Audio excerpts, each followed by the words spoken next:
The car rolled into theaters on Friday the 13th, 1977. A possessed Lincoln Continental hunting people across Utah sounded completely ridiculous. Nearly 5 decades later, this universal thriller refuses to die. The answer sits in 20 facts viewers missed completely, with details revealing a production significantly weirder off-camera than anything on screen. Number 1. The monster was genuinely built like a tank. And that's not an exaggeration people throw around. George Barris got the call for this job, the same customizer who'd already created the original Batmobile for the 1960s television series. Universal wanted him to take a luxury coupe and turn it into something that could make audiences forget they were looking at modified Detroit steel.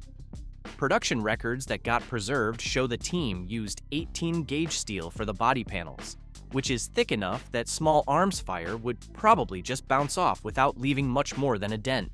They painted the whole thing charcoal gray, not pure black like most people remember, and then laminated the windows with this special two-tone material that let the stunt driver inside see out perfectly, while anyone looking at the car from outside saw nothing but darkness. Those same production notes explain how they lowered the roofline and raised the side fenders to mess with the proportions and make the whole thing look more predatory than any car sitting on a lot. The final curb weight came in at 5,550 pounds, which is heavier than most full-size pickup trucks that were on the road during that same period. When you watch the movie and see bullets just glance off the car without doing any visible damage, that wasn't Hollywood trickery or camera angles. That damn car! Wait, it sounds so weird. Wait, I'm scared. No, I promise you I won't go out. Tell me what to do, baby.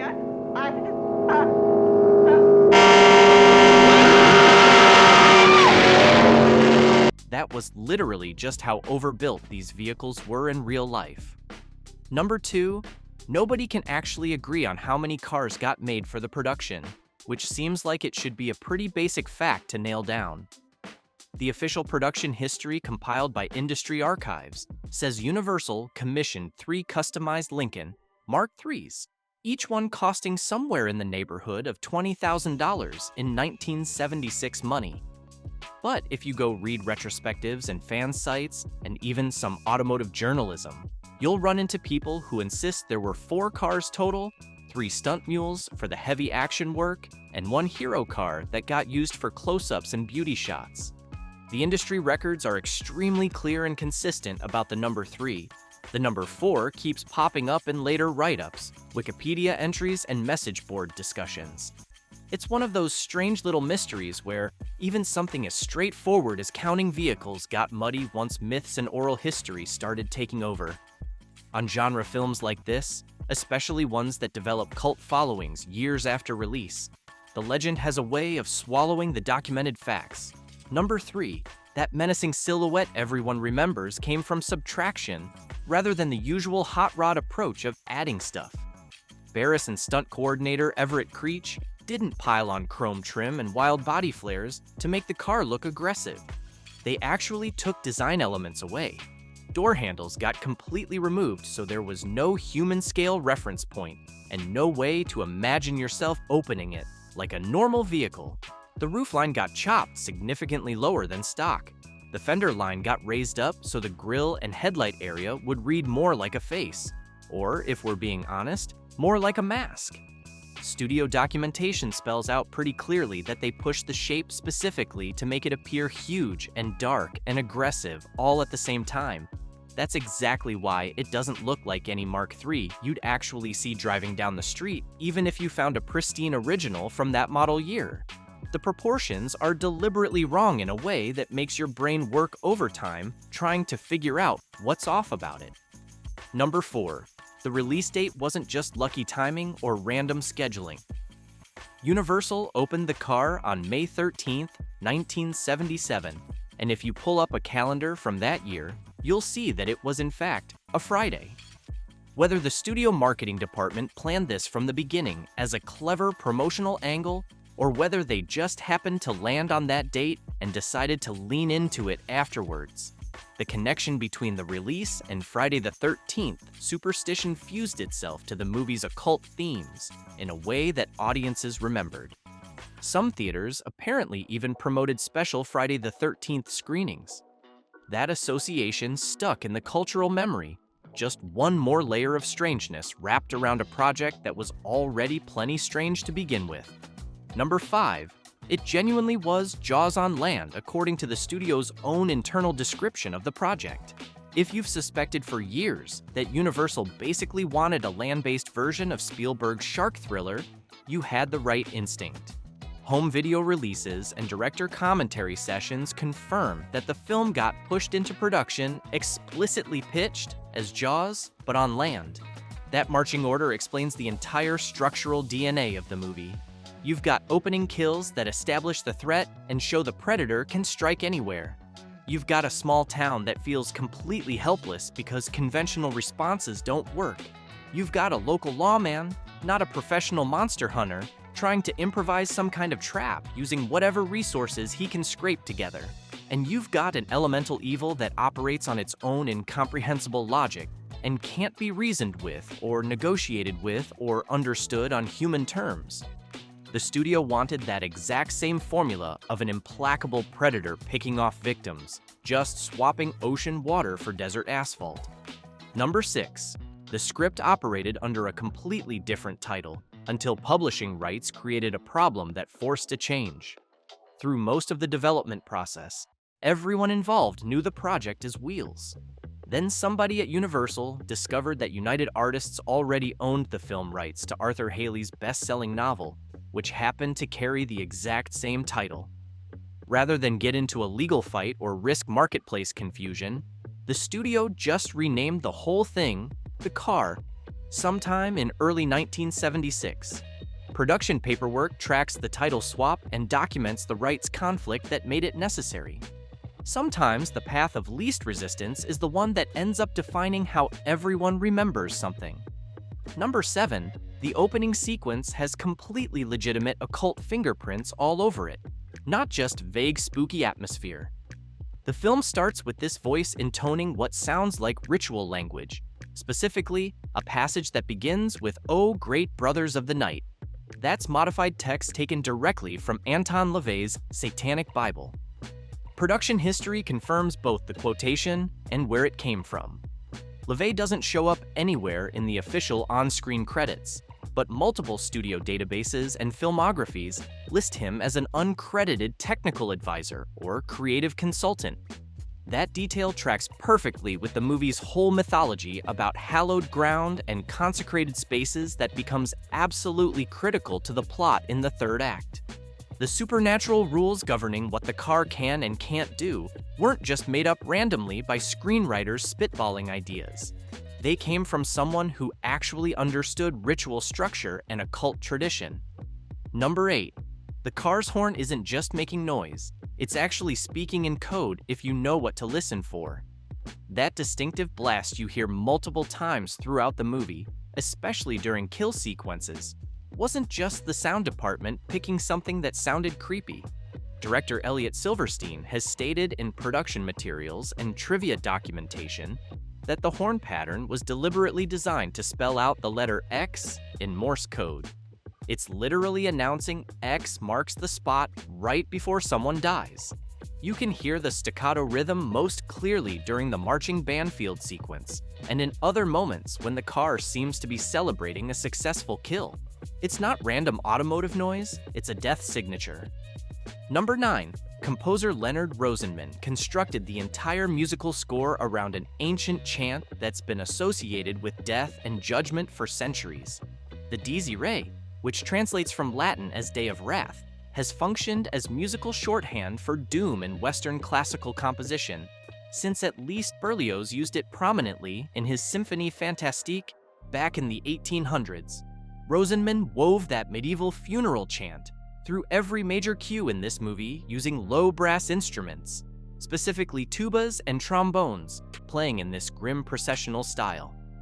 Soundtrack documentation and liner notes from various releases specifically call out how this compositional choice makes the music feel ritualistic and liturgical, instead of just action-driven like you'd expect from a chase thriller. The car doesn't pursue people to exciting adventure music.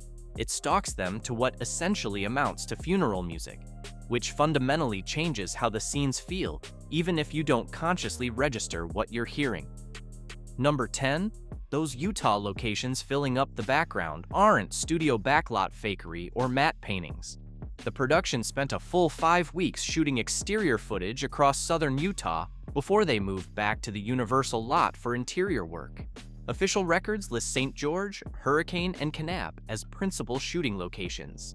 The Utah Film Commission's own documentation adds that crews also worked extensively in Zion National Park, Snow Canyon, and various spots around Glen Canyon. You can identify those specific crimson rock formations and massive canyon amphitheaters throughout the finished movie if you know what you're looking at. That authentic high desert geography gives the chase sequences this genuine sense of scale and complete isolation that you just can't fake. The desert isn't functioning as a pretty backdrop. It's operating as its own character that reinforces how utterly alone these people are when the car comes after them. Number 11. Stuntman A.J. Bakunas performed an actual 196-foot-high fall for one scene in this movie. Bakunas, who later became well known in the stunt community and tragically died while attempting to break world record high fall distances, launched himself from nearly 200 feet up and landed in an enormous nylon airbag. Production notes specifically credit stunt coordinator Everett Creech with planning and directing the entire setup, while actual townspeople from the area gathered to watch this crazy thing happen. This wasn't a miniature trick or forced perspective or clever editing. This was raw 1970s stunt work of the type that makes modern safety coordinators break out in a cold sweat just watching the archived footage. Number 12. The cinematographer who shot this movie brought way more prestige and skill to the project than you'd normally expect for pulp drive-in material. Gerald Hirschfeld handled the camera work, the exact same director of photography who'd already shot the gorgeous black and white images in Young Frankenstein and the clinical precision of Fail-Safe. His professional resume explains pretty clearly why the car looks substantially richer and more carefully composed than the average exploitation picture or genre cash-in from that same era. Hirschfeld knew exactly how to use widescreen desert vistas and golden hour sunlight. He approached a killer car movie like it deserved the same visual respect and craftsmanship as any other film on his slate. Number 13. Even the engine specifications turn into a confusing rabbit hole when you try to verify them. Official production records cite 455 cubic inch engines in the 3 custom cars, which is a displacement figure strongly associated with GM big block motors, not anything Ford ever built. The 1971 Lincoln Continental Mark III that served as the donor vehicle for these customs came from the factory equipped with a 460 cubic inch Ford V8 from the 385 engine family. Model documentation and Lincoln market histories confirm that the 460 was standard equipment. Whether that 455 number in the official paperwork reflects a documentation error, an actual engine swap performed on one or more of the stunt cars, or just Hollywood shorthand from people who didn't care about the technical difference, nobody really knows for certain. But the 460 is definitively what Lincoln installed in these cars from the factory, and it's the specification that restoration experts and automotive historians consistently cite when they talk about the Mark III. Number 14. The movie deliberately keeps the town location vague, but the theological rules get stated with complete clarity.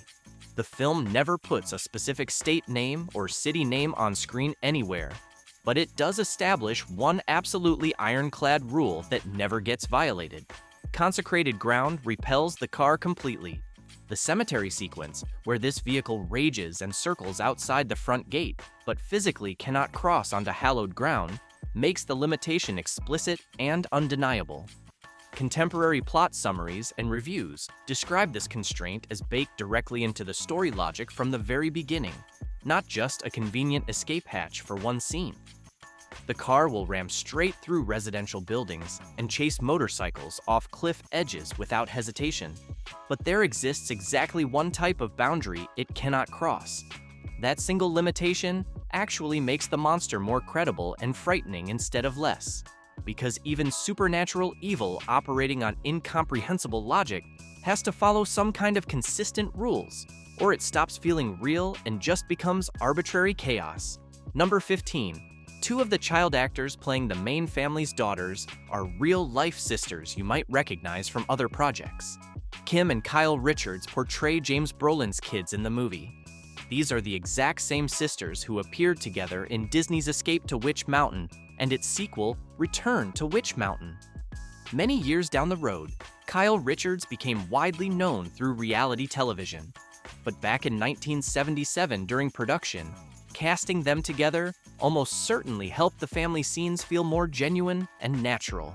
They had real sibling chemistry and timing because they were actual siblings who'd already worked together professionally on other films. Number 16. The stunt coordinator didn't just choreograph the action sequences, he actively helped design the villain itself. Everett Creech co-designed the physical car alongside George Barris, rather than just figuring out how to crash it safely. Production documentation states pretty clearly that the build specifications came jointly from both men, with explicit instructions to create something that would look flexible but heavy, huge, dark, and aggressive all at once. That dual authorship explains perfectly why the finished product functions equally well as a striking visual icon and as a practical stunt vehicle that could survive being jumped off ramps repeatedly. It needed to look genuinely demonic on camera and simultaneously hold together through punishment that would total most cars. Number 17. The musical score sneaks in a sly little reference right at the beginning that most people miss. If you listen carefully during the opening hitchhiker scene, the doomed character briefly plays a horn line on his instrument before the car shows up. That's a quiet nod to composer Leonard Rosenman, whose entire score is built around prominent brass patterns and motifs. Soundtrack documentation highlights Rosenman's distinctive approach, describing what he called tone pyramids in the low brass sections, snarling trumpet lines during the chase sequences, and that persistent Dies Irae chant threading through everything. The car feels like a moving ritual or ceremony because the music consistently treats it that way instead of scoring it like a normal action thriller. Number 18. There's an actual vintage paperback novelization that came out alongside the theatrical release. Like plenty of major studio releases from that period, the car got a Dell paperback tie-in written by Dennis Shryack and Michael Butler, the exact same writers who created the screenplay. Library catalog records confirm the 1977 publication date. The book runs leaner and faster in some sections, leans harder into pulp territory in others, and it confirms certain backstory details like the town's general southwestern setting that the movie only suggests through visuals and context. It's basically a time capsule of how studios used to extend a property's reach beyond just the theatrical release. Number 19. That final shot everyone remembers is basically a promise that this thing isn't finished. The famous last image shows the car prowling along a city street somewhere far away from the desert locations where the rest of the story took place. Contemporary plot summaries point out that a demonic face briefly appears in the fireball when the car supposedly gets destroyed at the canyon, and then that urban coda drives home the idea that this was never really about a specific vehicle in the first place. It was always about a force or presence that just happened to be wearing car-shaped sheet metal. That final beat would later get referenced and parodied in everything from Futurama to Supernatural, though those shows played the concept more obviously for comedy. Number 20. The actual whereabouts of the original hero car remain genuinely unclear and probably always will be. This is where documented production facts crash headlong into collector rumors and fan speculation. Automotive press articles and enthusiast roundups claim the surviving hero car wound up in some private collection and occasionally gets brought out for car shows and conventions. Some reports place it somewhere in Europe after an alleged sale in the early 1980s. Meanwhile, Filmmaker Guillermo del Toro, who's mentioned multiple times that he's a serious fan of this movie, reportedly owns a replica that was built by people in his circle. Because Universal never released any kind of public chain of custody documentation, and the car wasn't exactly the Batmobile in terms of cultural significance, even credible automotive outlets have to use words like reportedly and claimed and allegedly when they write about where the real screen-used hero car ended up. The monster vanished into private hands and murky paperwork trails, just like it vanished into that fireball and then reappeared somewhere else entirely in the movie's final shot. When you actually look at all these facts together instead of individually, you know exactly why this movie refuses to stay buried in the discount bin where plenty of people thought it belonged. Don't forget to leave a like and hit that subscribe button if you enjoyed our 20 strange secrets from this movie. Drop a comment below. I'd love to hear from you. See you in the next video.